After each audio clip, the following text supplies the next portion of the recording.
What is a monorail? A monorail is, according to dictionary.com, a single rail functioning as a track for wheeled vehicles, as railroad or other cars, balanced upon or suspended from it. Okay, that's the easy question. Now we have to answer, why is a monorail? That one takes a bit more explaining. All over the entire world, the American Disney parks are known for three things. Mickey Mouse, of course, the castles, and the monorails. The Walt Disney World monorail serves as a sort of transportation system, bringing you around the Magic Kingdom resort area without having to board a bus. While the Disneyland monorail is more of a glorified attraction, although you can use it to get from place to place, from Tomorrowland to the Disneyland Hotel, mainly. Now, for me, I'm weird. I kind of consider the monorail to be the first attraction I go on when I'm at Walt Disney World. It just feels like they've been there forever, since the resort opened. But of course they haven't. So come with me as we discuss one of the icons of the Disney parks, one of the coolest ways to get around if I do say so myself. Please stand clear of the doors, por favor manténgase alejado de las puertas, and come with me as we discuss a brief history of the Disney monorails.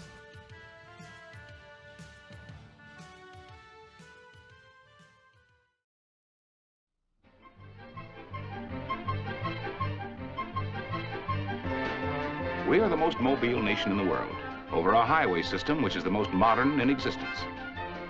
But cars can be built faster than the highways to take care of them.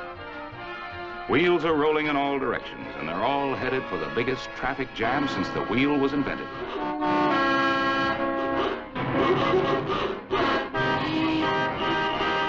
All right, we get it! Everyone here on the loading platform, dignitaries, celebrities, and special guests are cheering as the monorail pulls in. And now, there is Vice President Nixon waiting. This is your spot, Walt. Take it away. To open the first operative monorail system in America, it is our good fortune to have our friend and fellow Californian, the Vice President of the United States, Mr. Richard Nixon, and his charming family, Mrs. Pat Nixon, Julia, and Patricia, his daughters. Mr. Nixon, our Vice President. Yeah, Well, I'm just gonna go ahead and skip over this part. I- With the expanding interstates, highways, and freeways of America, having more money to throw around and have fun with meant more cars on the road going more places. And back in the 1950s and 60s, people were already getting worried about the growing congestion that they could find on these highways. I mean, yeah, you could essentially go anywhere you wanted in your car, but it would take a long time and it was annoying and loud. There was apparently a lot of horns honking. Stop! Stop it, please! That's enough! I've heard enough! The modern monorail can trace its ancestry back to trains. You know, everything is a train in some way, shape, or form. I think that was Walt Disney's motto. The first monorail prototype actually popped up in Russia in the year 1820, designed by a man named Ivan Elmanov. It was described as a road on pillars and was made up of a single wooden rail resting above supports. The wheels of a horse-drawn carriage were set up on top of this wooden rail and sort of formed a monorail. Moral of the story here is you only need two things for it to count as a monorail. One rail, that's in the name. For the next 100 or so years, monorails would take the form of trains with one singular track running down the middle, like what you see riding Snow White's Enchanted Wish. I mean, you can argue all you want, but that's one rail. The modern system that we know today came from a German company called Allweg, and just make sure to keep that name in your head because they're gonna come back into this a little bit later. Allweg was known for their modernized approach on the monorail. They saw it much the same way Walt Disney did, as a transportation method of the future, along with people movers and it's mainly just people movers and monorails, actually. Speaking of Disney, the man by the name of Walt Disney was always interested in transportation. From a very young age, growing up in Marceline, Missouri, watching the trains go by, to growing older and having a lot of disposable income he could use to fund his passion projects, one of which was Disneyland. I'm sure you all are familiar with that. Now, the idea of Disneyland was to have different themed lands so you could put different attractions and experiences in each one that offer something unique. You had Fantasyland to let guests step into the world of the classic Disney animated movies, Adventureland to cruise the jungle rivers of the world and learn about animals. Originally, before all the jokes were in there. Frontierland, a Wild West themed area full of crested buttes and donkey rides. Main Street USA, themed around a turn-of-the-century Main Street. And on the right, as you get to the end of Main Street USA, Tomorrowland. Nowadays, a land where you can see characters like Buzz Lightyear and Chewbacca, but back then, a glimpse into cities of the future. Things that you couldn't see anywhere else you would see at Tomorrowland, like the Hall of Aluminum. That blew people's minds. I'm joking. Kind of. And Walt Disney, being the futurist and transportation enthusiast that he was, had always planned for a monorail to be part of Tomorrowland when Disneyland opened, but, you know, money was tight back then. Walt had to make a bunch of deals with television stations and take out loans, and they built that thing in just over a year. It's insane. But if you look at the early concept art, you can see what looks like a suspended monorail going around the front of Tomorrowland, sort of where the People Mover track is today. And we can't forget about the Viewliner, the train of tomorrow that circled Tomorrowland for 1 year. Nobody really liked the Viewliner, but it was there, and it was sort of a precursor to the monorail. Since it couldn't be around for Phase 1 of Disneyland, they saved it until Phase 2, when New Tomorrowland opened it, but not the New Tomorrowland we want, the old New Tomorrowland. In 1967, Tomorrowland underwent a massive renovation. A bunch of old attractions that weren't really working were closed. Flight to the Moon became Mission to Mars. The People Mover, the beautiful People Mover, opened and carried those people throughout the land until Michael Eisner broke it! But first, before all of them were there, the Disneyland all-WEG monorail system opened in 1959. While on a European vacation in Germany, Walt and his wife Lillian took a ride upon the Wuppertal monorail, although this one was suspended instead of supported like the ones we know today. After the ride had finished, Lily had told Walt that she was feeling a bit queasy, and Walt knew right away that a suspended monorail had no place at Disneyland. Imagine swaying back and forth from a suspended monorail in the hot Anaheim summertime. Yeah, it caused quite a few messes. Later on in their trip, as they were driving down the road, a supported monorail zoomed past above them, and Walt knew that that one was probably more of a likely candidate. The monorail that had just gone past them was indeed an all-WEG monorail, and Walt got in touch with the company to help him maybe develop one if he was really nice for his new theme park. After meeting with all-WEG, Walt went home with some very basic instructions and guidelines on how they built their monorails. But here's the thing, they didn't look amazing. I mean, here, look at that. That looks like a loaf of bread on wheels. Something needed to be done about the look of the monorail because it really didn't fit in with the vision of the future Walt was going for with Tomorrowland. And it was at this point where Walt turned to one of his Imagineers, Bob Gurr, and asked if he could redesign it. And well, I'm gonna let Bob tell the story on this one. He could tell it better than I ever could. Walt always had the idea that he wanted a monorail in Disneyland, right from the original sketches Disneyland that Herb Ryman did. One day he was in Germany and he saw a monorail train that he'd never seen before. Walt gave a task to everybody at Disneyland. In the case of the monorails, he figured that since I designed the Viewliner train 2 years before, it was logical that I would design the monorail for 1959. And we simply started drawing that monorail in October of 1958, and by June 14th of 1959, we were giving the Vice President of the United States a ride on it. Oh yeah, and about that Vice President ride, you see Bob Gurr... No, I'm gonna let him tell this one too. Well, we rehearsed the ribbon-cutting ceremony dedicating the new monorail, and in doing so, that Richard Nixon, his wife, the children, Walt, and some Secret Service people came up to the platform. Walt introduced everybody all the way around and said, "Let's give Nixon a ride." So I drove off without saying anything to anybody. When we came back over the sub-platform, Nixon could see that all the Secret Service guys were still on the platform, which meant none of them were on the train, which meant I had just kidnapped the Vice President of the United States. Best person. He just wins the Best Person award.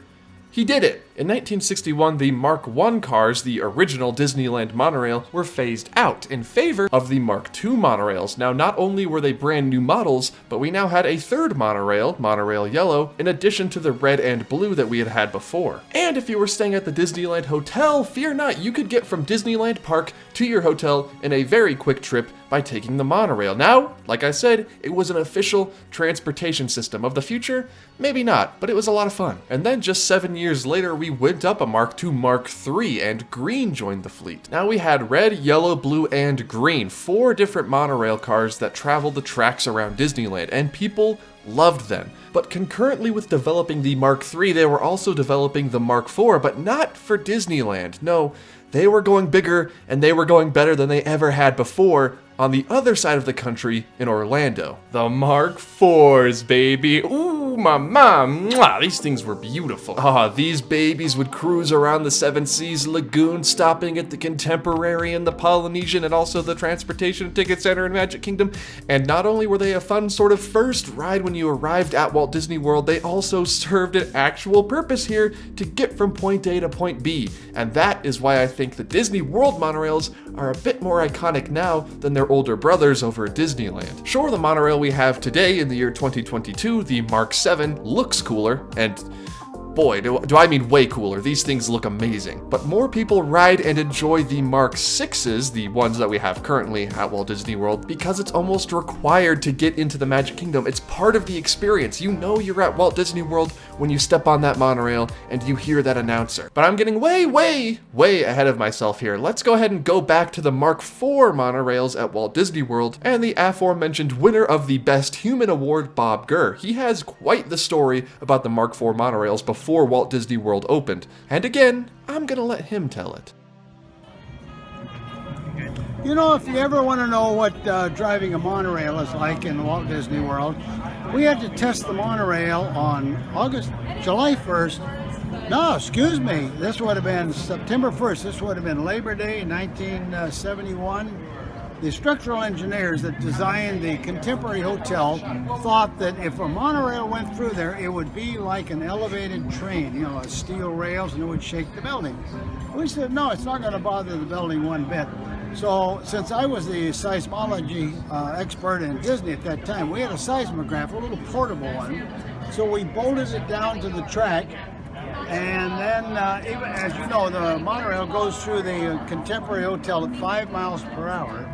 Well, on that day, since all the employees were able to go home for Labor Day, I was able to drive the monorail through the Contemporary Hotel to test the shake of the monorail on the hotel at 43 miles per hour.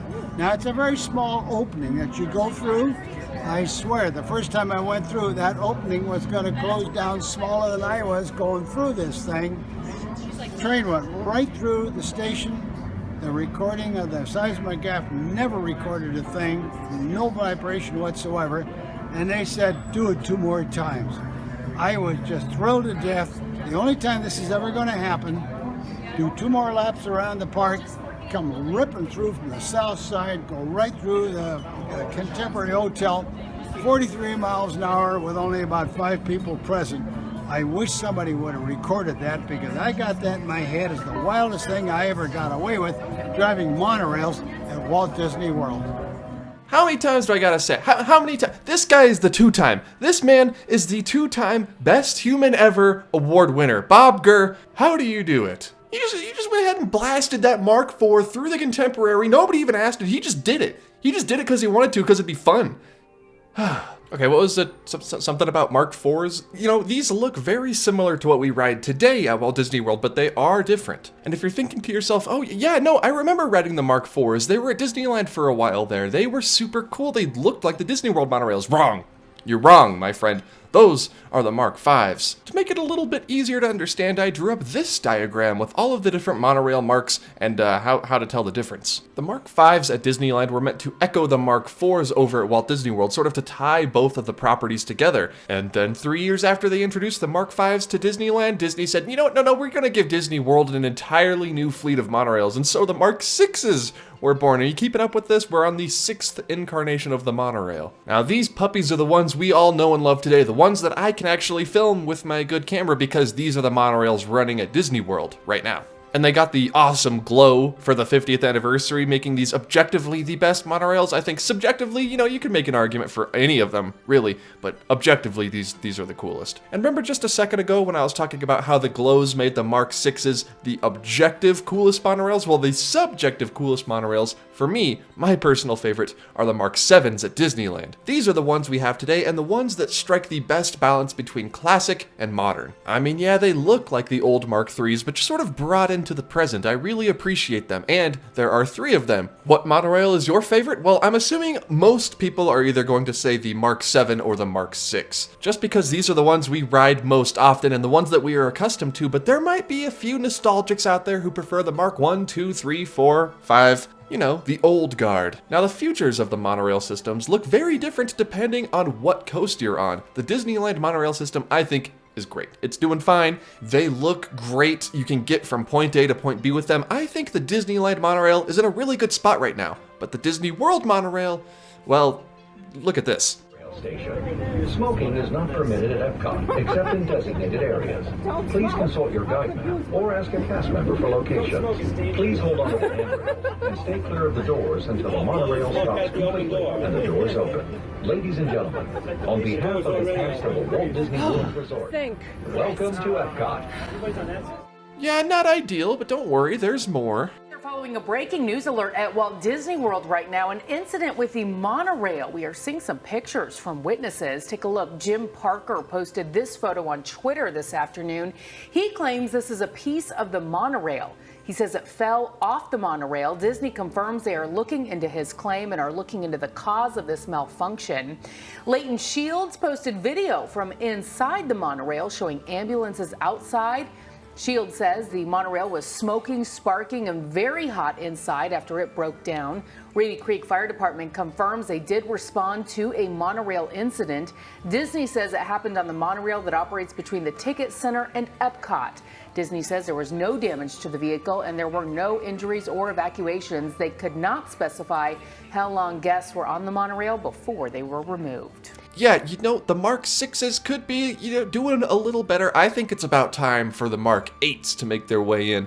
And what would that look like? I mean, I have no idea. But friend of the channel, Mickey Views, made an impromptu Imagineering video about what these Mark 8s would look like. I mean, yeah, you can add a glow underneath them, but it's not really gonna fix the problem of them being super old and super in need of a refresh. Now, are any expansions or changes to the monorail line coming for either coast? Probably not. The monorails are super expensive to reroute, and I don't think Disneyland really needs another monorail station. World, though? Yeah, it could use another station, maybe at Hollywood Studios or Animal Kingdom, but I don't think they need it. I think the future for the monorails should be refreshing the Disney World fleet with new cars and just keeping a close eye on the Disneyland one, because, again, I think it's doing just fine. I think the Disneyland monorail is what all monorails should aspire to be like. So the next time you board the highway in the sky at the Ticket and Transportation Center or at the Disneyland Hotel, remember not to lean on the doors because you very well could die, but also to take in your surroundings and appreciate this amazing system Disney has built. The system that serves as sort of a big old welcome home hug in Orlando, or an amazing way to see the park in Anaheim, because the monorail is quintessential to the Disney experience. And I, for one, am always excited to step aboard the transportation system of the future Walt Disney had envisioned all those years ago. Also, the Disney World one just smells really good. Okay, when it's not hot and muggy outside and no one's been sweating it up all day inside the monorail, they smell good. All right, I'll leave. Hello everybody, and thank you for watching this Grand Circle Tour video on the history of the monorail systems at the Disney parks. What do you think is your favorite monorail, Mark? I mean, 1, 2, 3, 4, 5, 6, 7? Like I said, personally, my favorite is the 7 at Disneyland, the one we have today, but if you like, the 1s, or maybe even the 4s at the original Magic Kingdom, monorail route, that's fine too. If you look at the title of this video, you'll notice that it says a brief history of Disney's monorail systems. This was a very brief video. We're coming up on 19 minutes now, and I didn't even cover half of what I wanted to talk about. This is a very brief history. There's tons of stories and anecdotes that I could tell about all of the monorails, but I'm gonna maybe save that for a later video. If you guys enjoyed this one, please hit the like button so I know you want more monorail videos. A massive thank you to all of my supporters over at patreon.com, and especially you are the people who help keep the wheels of the Offhand Disney Channel greased and running. Okay, that came out wrong, but you guys are what keeps me going. I have some exclusive content in the pipeline for you all. Something new, something cool, and I'm really looking forward to dropping this. It's gonna be Patreon exclusive though, so go just head over there Even just $1 a month gets you access to most of the perks.